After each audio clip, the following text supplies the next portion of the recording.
In this video, I'm going to share you some concepts of organization from the subject Principles of Management. The term organization is a social unit of individual that is designed and managed to achieve collective goals. In simple, it is the process of integrity, coordinating and mobilizing the activities of a group for seeking a common goal. Here we have the definition of organization. It means to achieve an organization goal, there might be a set of activities which will be assigned to certain group of people.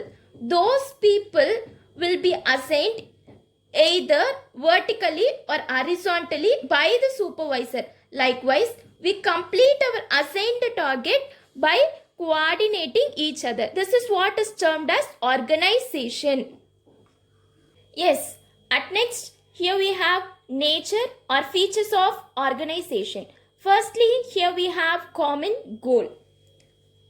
Achievement of a goals is the main objective of any organization. All the other departments should work commonly for the achievement of the organizational objective. And next, division of labor. Division of labor or work is one of the important element in organization. Division of labor or work means that the total work of the organization is divided into various functions and some sub-functions. Okay. Then next, providing continuous process. An organization is a continuous entity. The needs for organizing function is felt when new activities and functions are introduced or existing functions are modified in the organization. And next, coordination. Coordination or cooperation is the basic feature of any organization. The various activities performed by the member in the organization are properly to be coordinated and to be functioned as an integrated unit. Then, group behavior. An organization is a composition of people. The success of an organization depends upon the behavior of people and the group. Then, finally, cooperative relationship. An organization creates cooperative relationship among various members of the group. Next, we are going to see some advantages of organization. Organization is regarded to achieve planned objectives. However, here we have some common advantages of an organization. Firstly, providing framework. Organization structure provides a framework within which various management functions can be performed by the manager more effectively. And at next, helps in achieving efficiency. Organizing process aims at achieving higher efficiency because it helps in making efficient utilization of both human as well as physical resources. And at next, it helps in coordination. Organizing process is used as a device for integrating various activities in the organization. It helps in achieving proper coordination among different departments. And next, leads to specialization. Yes, obviously, this organization leads to some specialization. And it is based on the concept of division of work that ultimately leads to specialization. And finally, foster discipline. Organizing process helps in maintaining order and discipline among the employees.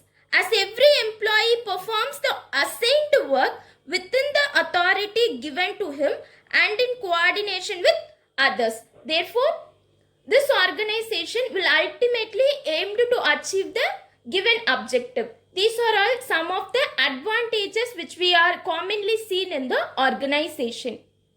Yes. Here we have the next heading, Principles of Organization. In order to develop a sound and effective organization structure, certain principles are to be followed. Some of them are here as follows. Firstly, well-defined objectives. The objective of the enterprise must be clearly defined and it is influenced the organization structure. And the next, principles of specialization.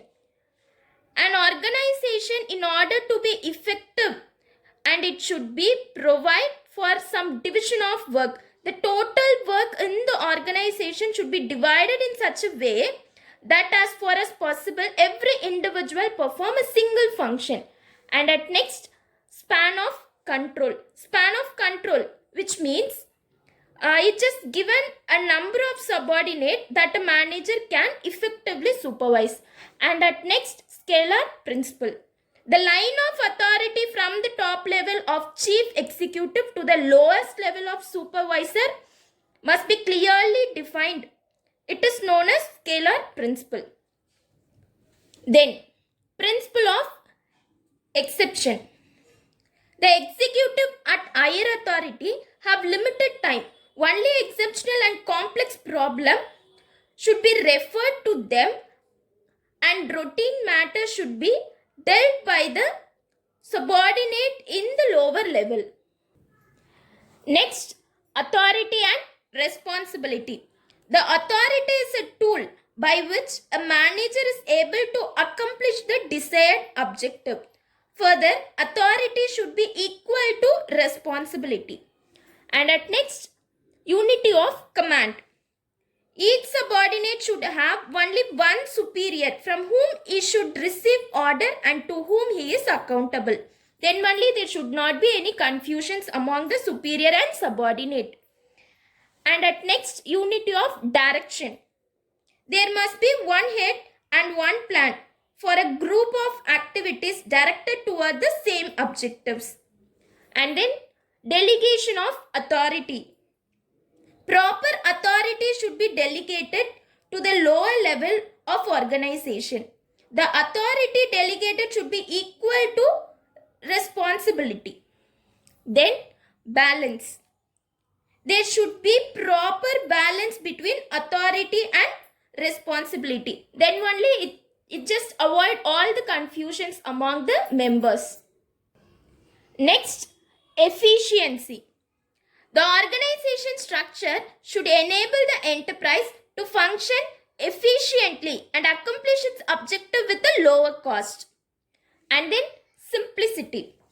The organization structure should be simple and the level of organization should be kept to minimum. A large number of levels create difficulty in communication and coordination. Then, continuity. The organization structure should be serviceable for a long period of time. It is necessary to enable people to gain experience in position of responsibility. And finally, flexibility. The organization must be flexible. That is, it should be adaptable to the changing circumstances in the organization. Yes, I hope that you have some idea about the organization now. Thank you all for watching. Thank you.